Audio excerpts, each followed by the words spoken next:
I figured out how to do highlights for the show, so I'm now going to start doing it. Um, so I'm going to reveal a couple of interesting little hidden secrets about to watch on series. When you're watching a television series, this is something that happens because people who are on a series together develop a kind of bond slash adversarial relationship that is very unique to the industry. You can build the sort of the best of friends and the worst of enemies. It's very much like being in a band, but more like a boy band because you didn't all choose to join the band together. You were all put in separately, right? And so on a series, whenever you see people, when somebody leaves a show, when they're being killed or kicked off a show, the scenes where the people are crying to see them go are genuine because this is because of your schedule and how things change, you're probably not going to see this person again with any regularity. Not the way you've seen them every single day for the last 5 or 7 years or whatever, and especially if it's these 7 to 10 year shows. It's amazing. So it's brutal for the actors when somebody is killed off or or moved off the show. The other thing is that after it doesn't take long, unless you take extraordinary measures during your downtime,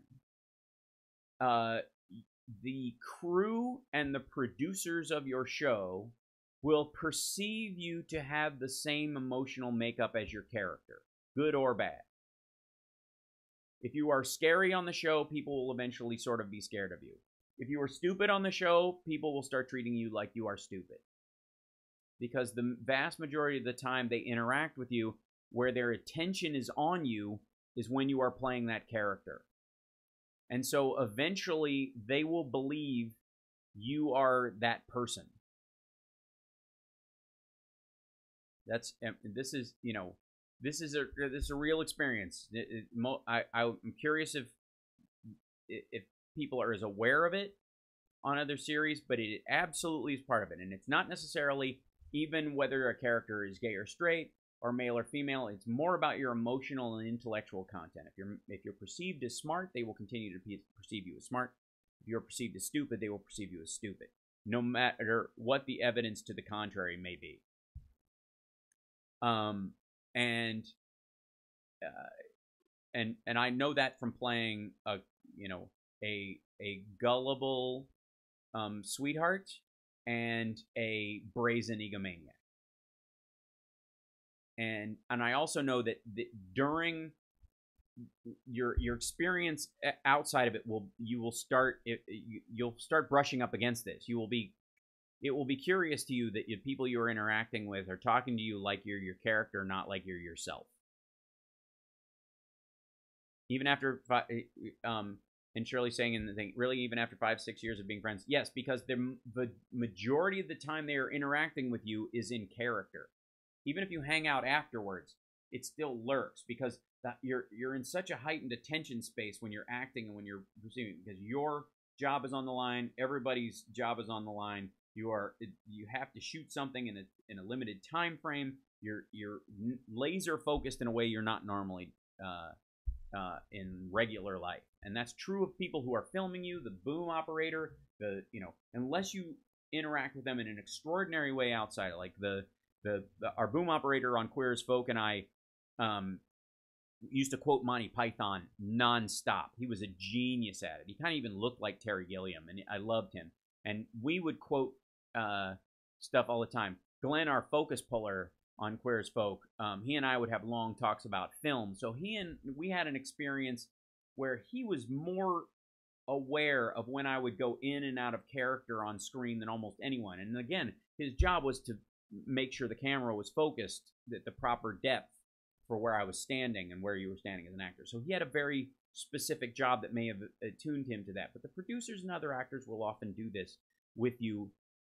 If your character's in a position of power, they will treat you like someone is in a position of power outside of work. If your character is not, they won't. With rare exception. This is the case of it. The other thing is that after you get off that show, or even I suppose to some degree during it, you will only get asked to do things that are almost identical to what you were doing on that show. The typecasting that comes from that. And it's not because anybody's wrong for doing it. It's because they know they can trust you to play a hero or a nerd or a doctor or a lawyer or a cop or a priest or whatever, because you're doing it. I saw it, you do it last week. So you're not going to come to my show, I'll cast you in it, and then you screw it up by not being believable. You've been believable for the last 3 years as somebody who's a put-upon wannabe or a gregarious, over-the-top police officer. And we know you can do it. It's autopilot at that point.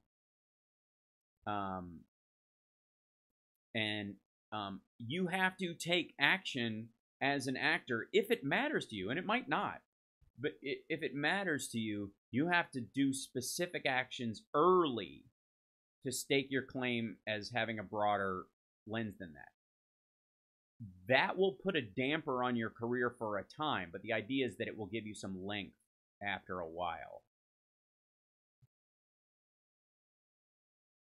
Richard Belzer is Munch, Munch is Richard Belzer. I totally agree. But then there was no Richard Belzer as an actor before that, where he played other characters, and except him playing a Greek gangster in Fletch Lives. I think that's the only other real standout role. And I don't know that he has a plan after it to do much else, where it's a stretch. I think it's more about him portraying emotions than characters.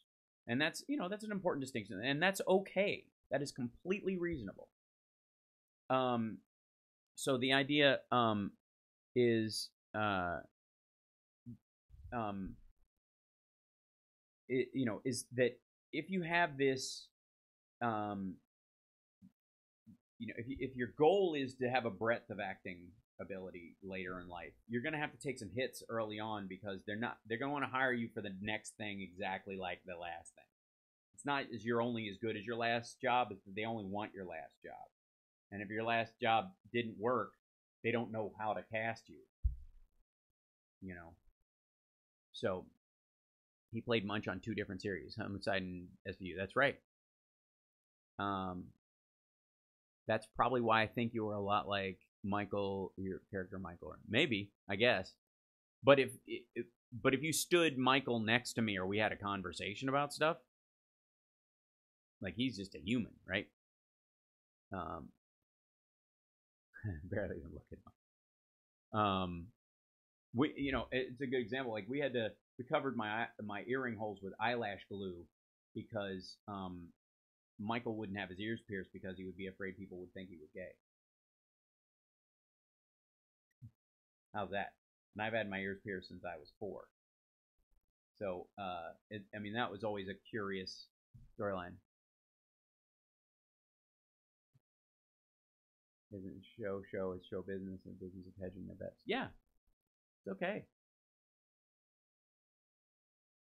Puppet Masters with Donald Sutherland, right? And then in Donald Sutherland, there's likable Donald Sutherland, there's evil Donald Sutherland. These are the 2 angles on it. So so that's the the big secret is that on the set, I want to get back to this and I'll finish up.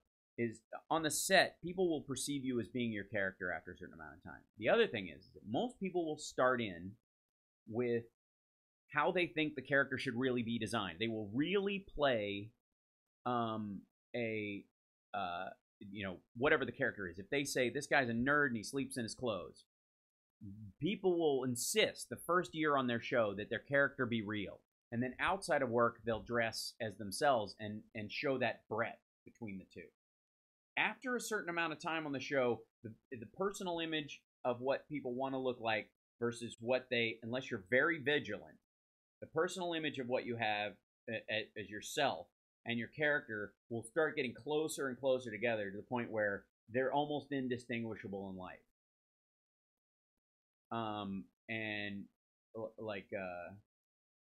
Matt Gubler on Criminal Minds, like, started out as a complete like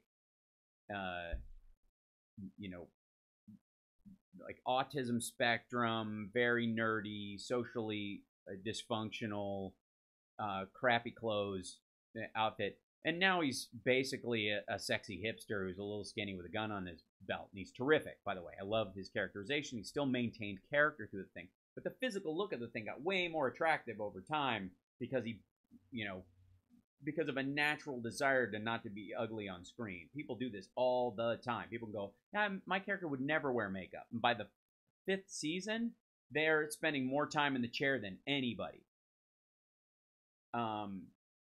Because because there's this social dynamic where you feel disjointed. And so between the two of those, like that's one of the things that people on a series don't recommend. Plus, and I'll end it with this, playing on a dramatic series is probably the most physically damaging thing you can do as an actor. Next to, you know, Jackie Channing your own stunts and breaking every bone in your body. It does more emotional and physical damage. It might even drive you crazy. You have to take,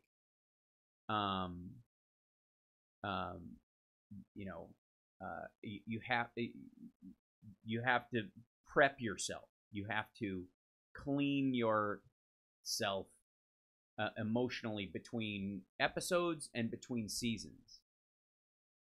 It's why after Queer as Folk, I didn't want to take another dramatic series, and it's why I was so glad to do Lab Rats, because it was as a sitcom. Sitcoms are, you know, as Angela Parker, my lovely television wife, would say, cush. It's cush, just your experience of it. It still works. It's very hard being funny, and you to some degree agonize over the timing, because if a joke doesn't work immediately, you have to fire it again, even if it deserved to work. And so there's a lot of pressure on you to make sure that every joke and every alt works. And it's a lot, but it's not a lot like crying 12 times a day because of one argument, and that's rough. You know, and Queer as Folk, there were times when I was physically ill because of the show, and it wasn't because of the sexual content of the show. It's because of the emotional content of the show. It's a lot to put on someone's plate, and again, that's where I kind of forgive craziness in some of my fellow actors in these circumstances where they act a little outside the realm of normalcy because they're driven crazy by the experience. But there you go. The big secret is that long-running dramatic series can make you mentally ill if you're not careful, and they can make you physically ill as well. And that it's up to you to beat typecasting.